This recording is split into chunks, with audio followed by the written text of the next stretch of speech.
Hey, welcome to another cigar night with Tom Baldwin. Or you say lovingly known as Tombo Baldwin, because when I was young, I had an extreme fascination with Rambo, and I still love Rambo. But my friends called me Tombo because I was a big weightlifter and I was rough and tough and tumble, like to shoot things, go out and do crazy things. So yeah, Tombo was affectionately my name. Tonight we are going to review and smoke Joya De Nicaragua, one of my favorite brands. These guys tend to be on the strong side. This is an Antano 1970. This is a box press cigar. This is a great cigar. Just going to give you a look at the band here. See if we can get it to focus here. It's too funny. My video camera lately has just been, all of a sudden it's just like, boop, and it's gone. And so I apologize for that. I was just getting ready to cut the dummy cutter. You just put it in the back because there's just, there's no pull through, and you just give it a good cut. And actually that may be enough. That's a pretty darn good cut. So, and I just did what I said I wasn't going to do. So what I found is I can hold on the end and kind of still get the same effect. Can't believe I did that. But I'm going to hold the end that I cut, and so we're going to just light it like we normally would if we hadn't cut it, which is not normal for us. So holding the end, just gently toasting here. We're going to take a little longer to light this cigar. I can't believe I did that. I was saving this cigar for that. I'll do it some other time. I'll tell you guys how it came out. So yep, we're just gently toasting. Excited about the whiskey tonight. It's something I haven't tried, but it looked cool and unique at the liquor store. And then when I was checking out, the gal had said that people that have been having it say that it is really good and fun and unique. So look for it. I hope it's not unique like the Knob Creek smoked garbage maple stuff that I had. Gosh, that was awful. So, all right, we're gonna get a little more aggressive about lighting this here. In this method, what I read and what I've been doing is you get about an 1/8 inch to a 1/4 inch of a nice cherry red glow at the end of your cigar before you cut it. But Tom already cut it, but he's got his finger on the end here, so we'll see. Still can't believe I did that. Boy, I think I've got too much on my mind. The other day, Adrian's brother had posted on Facebook some meme and said no more mandatory, or it says, who is for mandatory vacations? I was so worked up about vaccines. Guess what I read? I read vaccines, and I think a lot of other people did too. It's hilarious what your brain does. So you guys are just like, how long does it take to light a cigar like this? It takes a while. And as you can see, the wind's blowing a little bit out here, so we are fighting the wind a little bit. Oh, but now we're getting some good. And you got to be careful that you don't burn your cigar too much, especially when you have these gem of cigars, because there are average cigars and there are gems, and this one is a gem, but full flavored. So we'll see how it goes here. We might have to get the bourbon going pretty quick too. So I'm at this a good couple minutes here trying to light this bad boy. So just be patient. Yeah, you might burn through the fuel, but well, I'll tell you, good smoke is really worth that. Fuel is relatively cheap, but don't buy the cheap fuel, right? No, we're about there. A couple more rounds here, I think, and we're going to be there.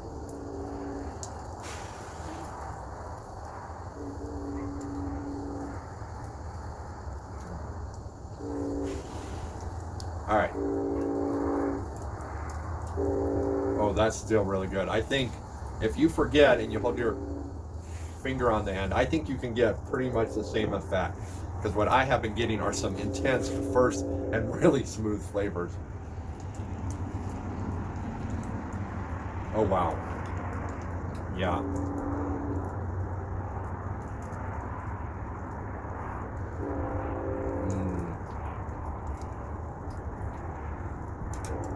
earthy, but very smooth.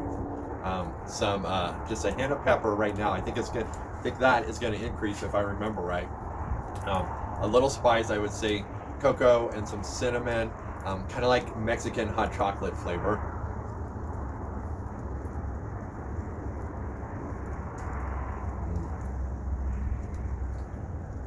Oh yeah. Boy, what is that flavor I'm starting to pick up there?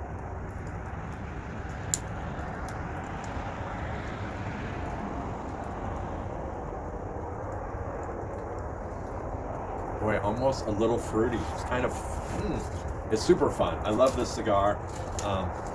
You know, the first bit of this is not strong. But if I remember right, this is a builder, and that kind of builds up on you as you move down the cigar. So we'll see if that's still true. But what I'm getting, as I'm not smoking it, the kind of leftover flavor in my mouth is, what is it? It's a hint fruity, and it's really pleasant and a little tingly with some of that pepper. So as I was reading about these cigars, and you know, every cigar company touts, you know, they've been smoked by presidents. I believe these guys probably have been smoked by presidents, and great cigar. Company that's been around for a bit.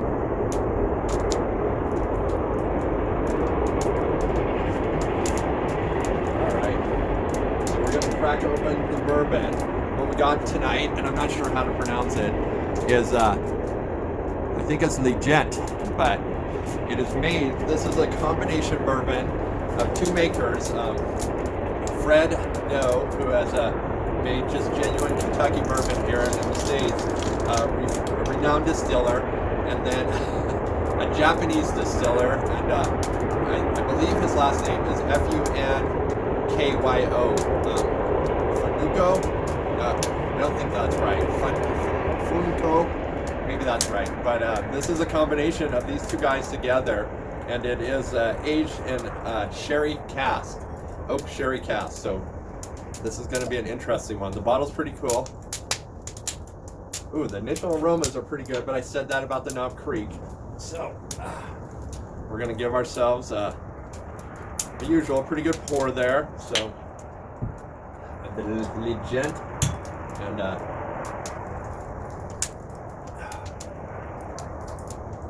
ooh, interesting, pretty nice, pretty smooth. Smoother than I was expecting. And yeah, smooth.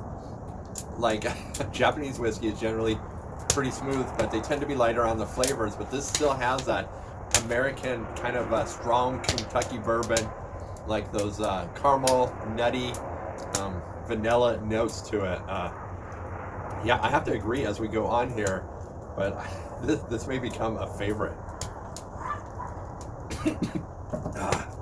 Down the wrong pipe.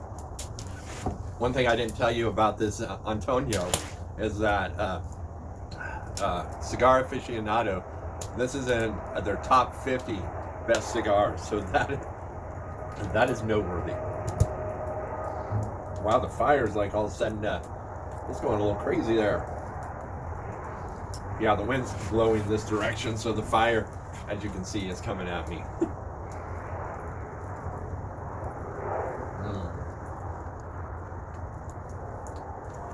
Wait, when you pair this with that bourbon, the chocolate flavor, not just cocoa, the chocolate just comes alive. That is flipping crazy. I'm a little worried about this wind out here. Gonna give me an uneven burn. It is what it is. You can't control the weather, and unless you have an outdoor environment, what are you gonna do?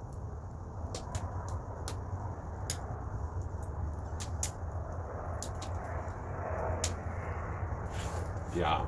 Wow, these two are a great pairing together, and this is just a great cigar. Yeah, I can feel the strength of it, but I think paired with some bourbon, I think you're going to be fine. If you're a newbie, yeah, it may be a little on the strong side for you. So maybe steer clear of this for a while. Put them in your humidor. Take care of them in your humidor. So let's go over some cigar basics tonight again. You know, we talked about the light, and the light's really important, and spend your time just lighting well and getting it nice and even, because that is probably going to affect your smoke as you move through it. It will. If you get a bad light, some cigars just burn poorly, but it is getting, you know, the whole edge lit really good, and then making sure that inner tobacco is lit really good too, because your cigar can burn around unlit tobacco if you don't pay attention and you don't do it right. And generally, smoking a cigar, you're taking a couple good puffs every minute, 2 minutes. Sometimes if you're a faster smoker, you may go like 45-ish seconds. The problem with smoking too fast is that, wow, nice tingle on my tongue. That pepper taste is like, it kind of sneaks up on you. It's just like, woo. It's like, I don't get that when I draw, but after I sit, and especially as I'm talking and breathing in air, that pepper comes alive. But back to smoking too fast. You can really make your cigar harsh by smoking too fast, because tobacco likes to burn at a certain rate, and so generally slower is better, but some people do like to smoke faster. I tend to be one of those. And yeah, as you can see, I usually take like 2 to 4 really good puffs. Sometimes it depends how the cigar is drawn. I would say this is a little tight on the draw. Not awful, but not as loose as some cigars. Well, what I prefer in a cigar. You know, it kind of tends to be common with box press because they're pressing it into a shape, so I think the tobacco gets compressed a little more. So I think box press tend to draw a little tighter than just a regularly rolled cigar.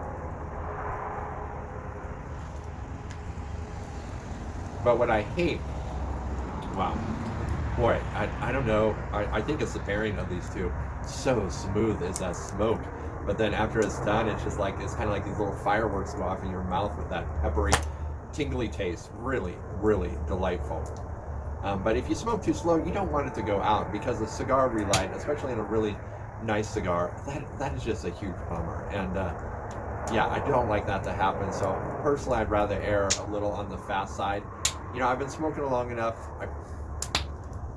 I would say that I've got it down. Do my cigars go out? You guys saw on one of the previous videos, absolutely the cigar went out.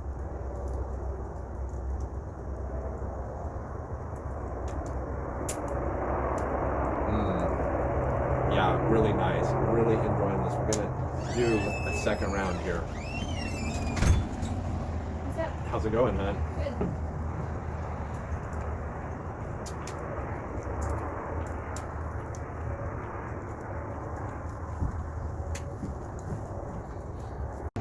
Well, my daughter Elizabeth came home, and so I took a break and I talked to her for a while. You can see it's kind of getting an uneven burn. I think that's because it's kind of breezy out here, but pretty wonderful cigar. This bourbon that it's paired with is oh, stupendous. If you're new to bourbon, I think this Legent, I think it's a great bourbon to start with. We're I think right under $60, like $59.50, something like that. So it's expensive, but definitely not the super expensive like bourbons.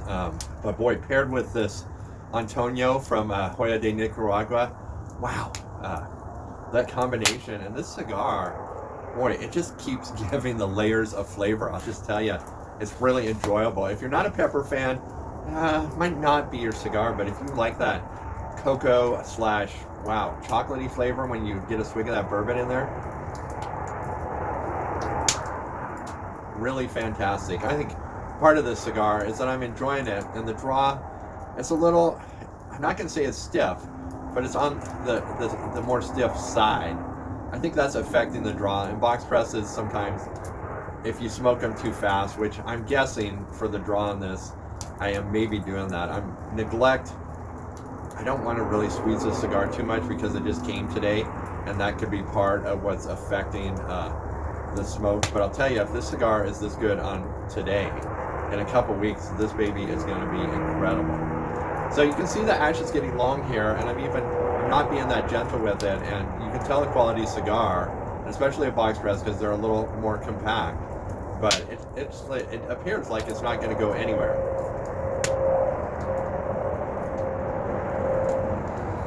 Now that doesn't mean that it won't, because it very well could be. And see, I'm turning this on its backside. I'm going to see if this helps the burn.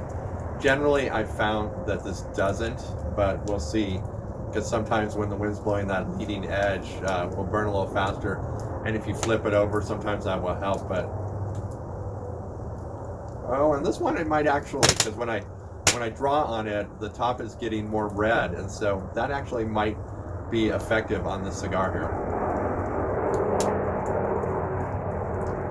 Yeah, it looks like it is just burning on the top. We'll have to kind of do a wait and see here.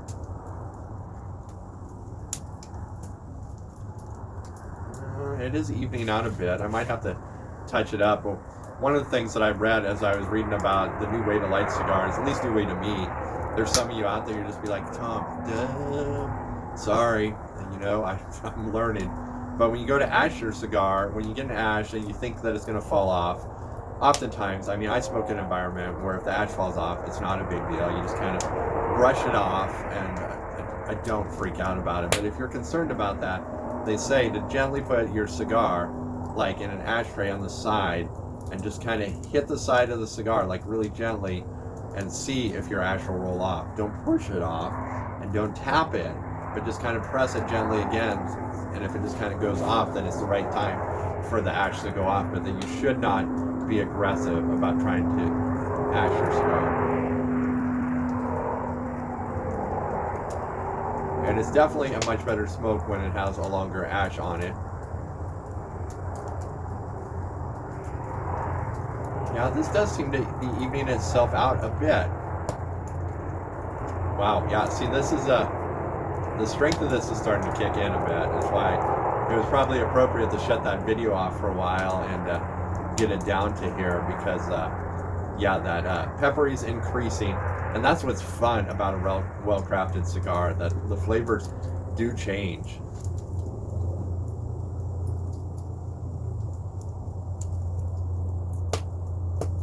And you can tell, wow, when I'm smoking a really good cigar, I'm not like jonesing for my bourbon.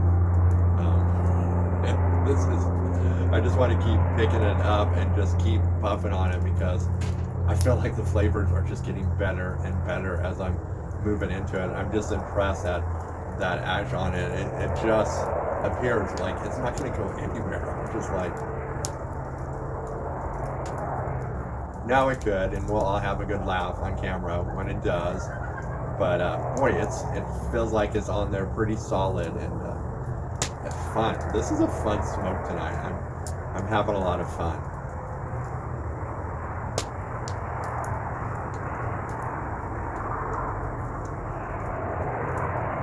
Okay, I just have to apologize to you guys because, oh, yep, see what I said? There it went. So we're just gonna give this kind of a few puffs to make sure it keeps going, but it's got a nice rounded edge on it. It didn't go flat. So the chances of it going out are not that great.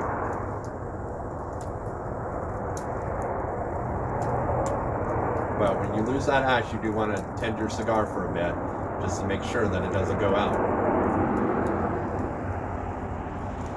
So if you're, whatever you're doing, just focus in on that cigar for a few minutes.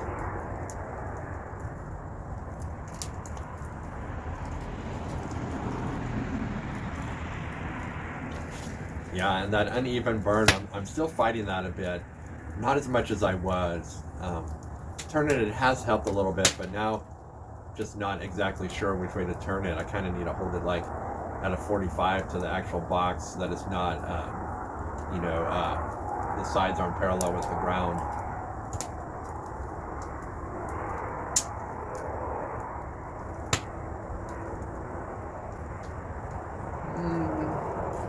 Yeah, it's hard to tell. It's got this little area on the bottom, which is on the bottom now, but it's actually the top of the cigar where the band is, that it's wanting to go in a little bit, kind of like my hairline does. And it's like, what do they call that when that, your hair recess? I know recess is the word, but there's like some, name. Is it widow peaks or what? Put it in the comments if you guys think of it, and I'll try to put it in the old hard drive here and keep that so I can remember it if there's ever a reference in the future, which there probably won't ever be. So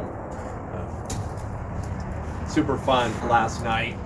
Two of my friends came over. One of them, that might be him driving that big old beefy Rockford going by. He drives a Dodge. I tend to be a Ford guy, but I like Dodges too. I like all diesels.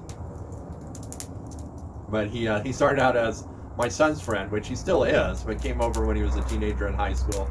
And when he turned 18, like we do with the guys around here, you get your first cigar, although they pass that. Do I want to say stupid? No, because I would say not well thought out legislation about tobacco, and now you have to be 21 to smoke tobacco. And the reason I say that it's not well thought out, because somebody 18, even younger out of high school, can sacrifice their life for their country, but they can't have a cigar, and they can't have alcohol. I just kind of believe that those laws should line up, and so I say not a well thought out law. And so what we do around here is when you turn 18, at least the boys would have their first cigar with me. I would usually give them, I think one of the first cigars that I reviewed was the Fuente Hemingway series. The specific cigar is the Short Story, which is a wonderful smoke, especially for anybody starting out. But they would have that cigar with me, and we would sit out here. So he came over, and so we had a great time. And my friend Rich, which I think I mentioned that you saw him on the video, and yeah, we just chatted. It was a good old time. I really enjoyed myself. My friend Rich brought me, well, we did a cigar trade, and he had one of those diesel shorties, which I told you about. I should have saved it to review it, but I didn't. I smoked it. Sorry.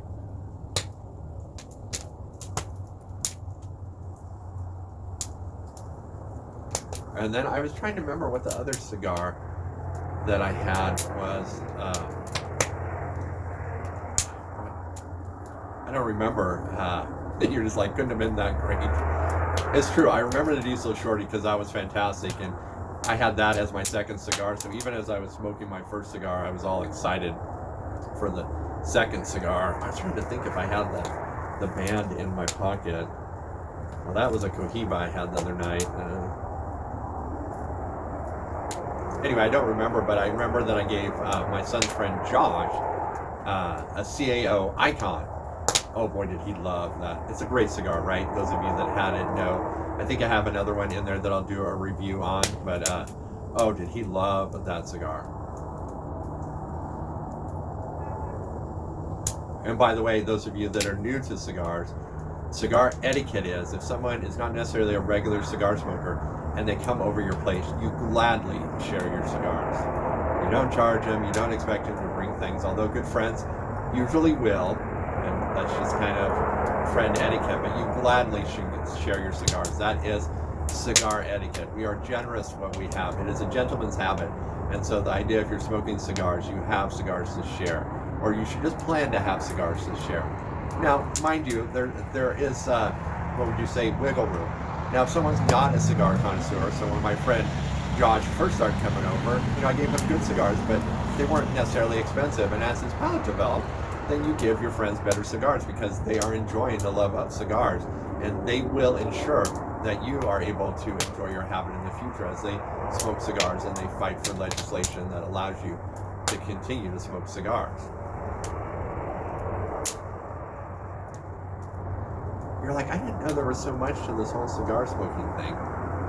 There's really not, but there is proper cigar etiquette, and it's what you would do for your friends. Unfortunately, there are some out there that just haven't been well trained, would you say, to act in that generosity. So yesterday, I'm over here staring. You guys can't see it, but we went, and here in Montana, you can buy a permit to go up into the woods and chop a tree, which I think in a lot of places in the country you can do that, but there are probably a lot of places, like I grew up in Nebraska, and it was kind of hard to find an evergreen tree in Nebraska unless it was planted in somebody's yard. But on Monday, I took the day off, and because I wanted to do it last week, and I'm like, hey, let's go get a tree, and everybody, this is the problem when your kids grow up. They all have commitments. I can't go. And so we all had to figure out a day we can go, and it turned out to be yesterday, Monday, this week, and we went up and we had a super fun time. We go to this area, and we go to the same area every year. And what's really cool is that off the main road, this area is like steep, probably for 200-300 yards, just this insane grade that you can barely get up. You just slip and slide, and so it deters a lot of people. But once you get up that grade, it plateaus into all these tiered meadows that just continue to go up the side of the mountain, and there are fantastic trees. I think it's been 10 years we've been going up there, and we find a tree easily within an hour, if not less. And so Christmas tree permits this year were online, so you couldn't go to the store to buy it because, thank you, COVID. In this case, it turned out to be good because the system became automated into a national system, so the prices dropped by 50%. And so instead of $5 a permit, they're $2.50 a permit. So I got 2 permits, so we have a tree on our front porch with lights on, which it's super fun to be out here and look at that. And then my wife put I help put it up, but she does all the decorating. I don't do Christmas lights. I used to do decorations, but I don't even do so much because she does such a fantastic job. So why do I need to do it? I like to do it, mind you, but I don't like it that much. So she's got that up, and it's just absolutely gorgeous. This year, we got a really elegant, slim, tall tree. It's 11 feet tall. It's absolutely gorgeous, and so enjoying the Christmas decorations. My wife does so great a job, such a great job decorating around here. But the kids and I, we went up. We had a ton of fun hiking around, looking for a tree, and we are true Montanans. We took a Makita cordless reciprocating saw with a limb pruning blade on it up, and man, was that nice. Chop those trees down. We did take an axe for the look of it, but that was mainly for screwing around, not necessarily for treating. Oh yeah, I've hardly picked up that bourbon. I got that good flavor in my mouth, and it's just staying the course with the cigar. I should take a sip and see if it bams me with that chocolate flavor again.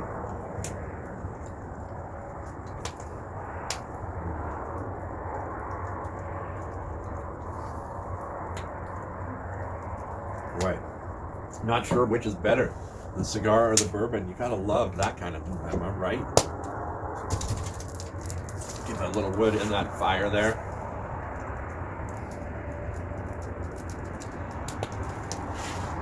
Oh yeah, wow.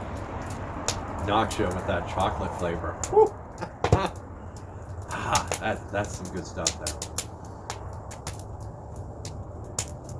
Liking that a lot. I'll tell you, I don't know what has been the deal lately, but I sure have had the highs and lows lately. I don't know if you guys can relate. I'll be feeling on top of the world like I can do anything, and sometimes the same day, sometimes it's the next day, I feel like I'm gonna get squashed by the world, and I'm just gonna disappear, and nobody's gonna notice. Those are hard days. Do you agree? Wow, gosh, I don't like that. And what I don't like even more, I've found a direct correlation to what I eat. I know, right? Suck, yeah. Suck, and the word that rhymes with suck. Oh, I don't like that. We've been having pumpkin pie over the holidays and has been a favorite of mine, as I think it is probably for a lot of you out there. And it is just, not only does it hurt my gut, but man, do I feel my mood change and my ability to have a positive outlook. It takes so much energy fuel to do that, just from that stupid thing. Yet if I have ham and eggs, I feel like I'm on top of the world. So yeah, it's been a little frustrating. It's insightful and it's good. Yeah, you're right. It's good. It's good to know that. And I appreciate the information. And we've talked about, we know that food affects us. But if you're like me, which I'm sure a lot of you, we have similarities, you have a love affair with food. I do. And it's fun. And there are foods out there that we just enjoy. But as I'm in a season where I'm trying to do a lot of things and the learning curve is really high, and I need to pay attention, learn, adjust, adapt, learn, adjust, adapt, learn, adjust, adapt, and do that over and over, and then on top of that be highly proficient at what I'm doing. I just can't afford to go there with my food, and it's like I want to cry a little bit.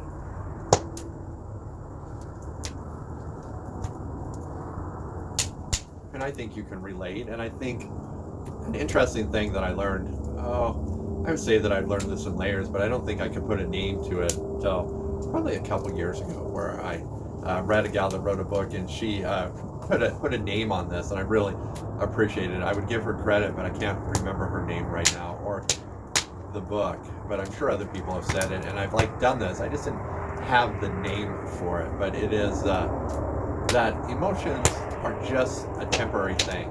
And when you feel that, and even when they're induced by food or poor choices, or even things outside of your control, or maybe inside your control, and you just made a flippin' crappy decision. Can we raise our hand if we do that?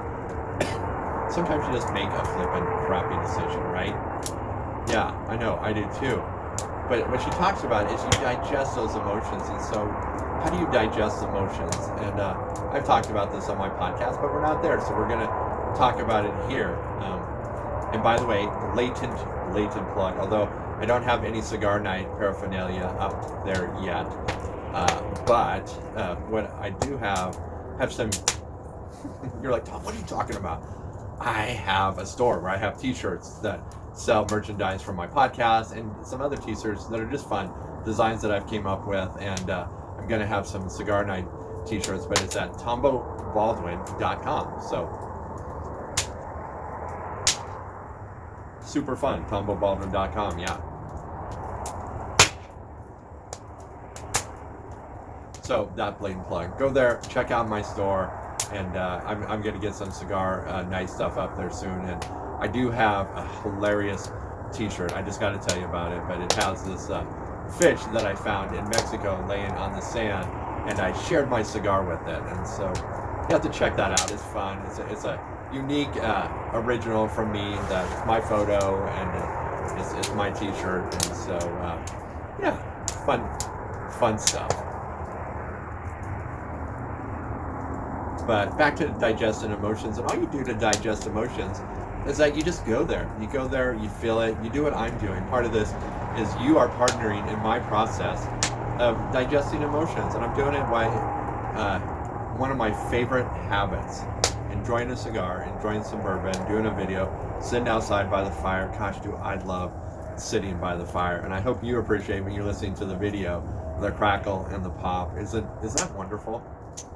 You may not enjoy all the cars going by, but digesting emotions is just going there, sitting with them, and then they pass, and then you can get on to the next thing instead of ignoring them, and then they just linger and hold on like, a scab or that loose tooth that's just dangling, and you just won't give it the attention it needs and give it a quick yank, and it doesn't even hurt, and bam, it's out, or that scab, rip, and it's gone.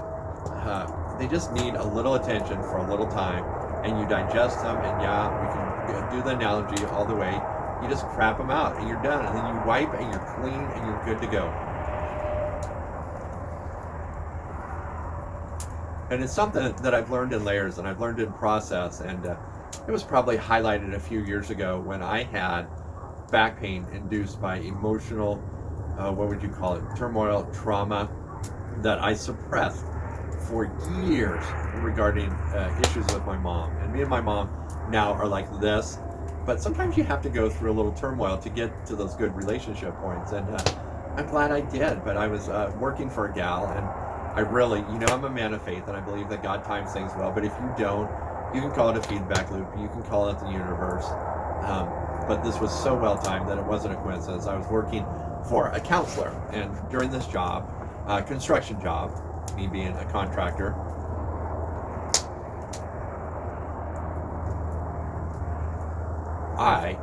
I haven't dealt with back pain my whole entire life. For an old fat guy, I don't deal with a lot of pain other than the pain around inflammation that has to do with my Hashimoto's and exposure to toxins and just really poor choices in my diet for an extended period of time. But as far as like back, knee pain, not so much, just regarding inflammation. And so on this job, I got such bad back pain that I could barely drive home, and when I got home, I could hardly move, and I was out for like a good 2 days, and I had to call this gal and just tell her, and I finally stopped by, not dressed for work, but I think I had taken enough ibuprofen and bourbon, not recommended, Kate, not recommended, please don't do that, but had alleviated the pain, and I think I was going to see a massage therapist to deal with that pain. And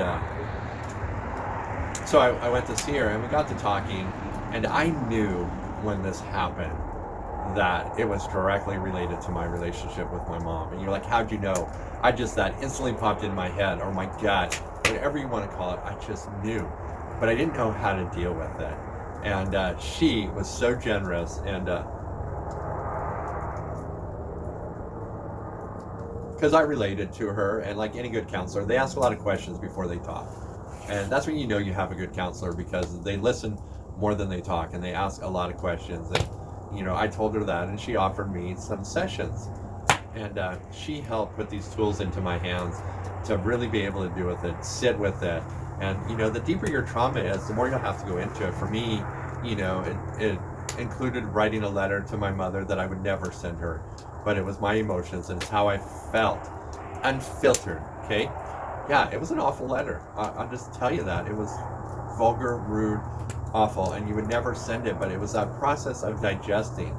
And as I did that, I felt that back pain leave and go away. And, you know, its finale happened as, you know, I continued. I went to a few counseling sessions, but I'll tell you, that letter, that was a big part. That was the first one, and we talked about that.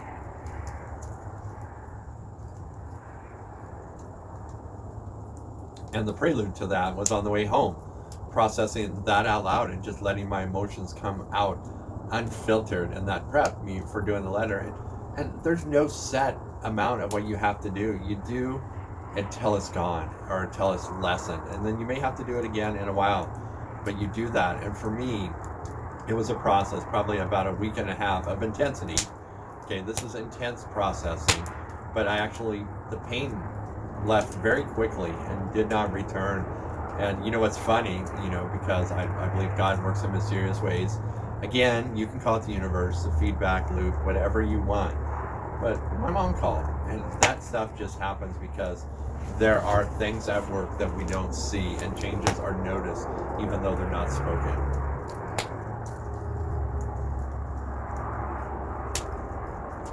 So what seems really simple, and it is, I'm not going to say it's easy, because to sit with your emotions can, especially for a man, it's not fun, especially when they're intense. And yes, I bawled my eyes out. Yes, I screamed. Yes, I was angry and sorrowful all at the same time. Was it? It was. It was awful. But it was so freeing, and the pain left, and I learned and I gained some really powerful tools and techniques to deal and digest emotions. So when I have those days, and I've definitely had those days. Today, I came home and I just wanted to go to bed. I know those of you out there can relate, and I had so much to do, and I did for a short period, but then I got up and I'm like, dude, you got to be proactive about this stuff. You got to start that. And so part of this is this video, just getting out there and talking to someone. There's a bunch of you someones out there, and sharing at the same time my love and passion. Why can't we multitask, huh? It's super fun. Especially multitask cigars and emotional stress with bourbon and fire. Yeah.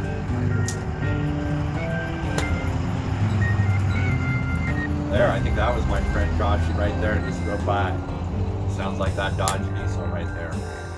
So, yeah, that's what I got tonight. I'll let you know how this finishes out, but I don't need to keep going on. I don't know that I got much more, and hopefully that was helpful to you. I do want to bring value, and I want to share the love and passion for cigars. It's super fun for me, and if you're a newbie, yeah, you'll find it's a great relaxed time. So, see you in a few minutes. So, finishing up here, we're going to smoke this probably for another 10 minutes or so, but getting down, and let me just say, fantastic cigar. The bourbon, that Legent, you don't need a lot of it. Why does it make this thing good? Totally. I think that stuff would pair with any cigar. That is definitely going into my favorites list. This is, this you can't go wrong. The Joya De Nicaragua, Antano, great cigar. And the Legent bourbon, combination between two distillers, one American, one Japanese. I'll put it in the show notes. And I don't want to say the Japanese man's name because I'm just going to massacre it. And he obviously is extremely talented, and so I don't want to do that. But I definitely want to give him credit. So some people that care about bringing great products, and so my friends, I really appreciate you. Thanks for watching. We'll see you later. Well, I have to do a short little addendum to the cigar because I smoked it down to this far, and I've been done with it for a few minutes, but boy, that last quarter inch, my head was spinning, and if you're a newbie, it's like, yeah, it'll catch you a little off guard. It was, that last little quarter inch is like, whew. So if you're going to go after this cigar, and you're a newbie, take it slow because if you're not used to that experience, it is a little shocking. And so, yeah, just take it easy. And I'm going to put a short plug for somebody else that I'm not getting any kickback from, but the Primal Dirty Mouth toothpaste powder. No, it's powder. Primal Life Dirty Mouth Tooth Powder is great for cigar smokers, man. It kills that taste. And one thing that I've been doing that you maybe would like if you're going to try that makes it even more effective because it's all natural, is just swish it around and swallow it. And after you're done brushing, it's fantastic. So I'm just putting a plug in for them because I really believe in their products, and I've tried a lot of products. And so you guys have a great night. See you later.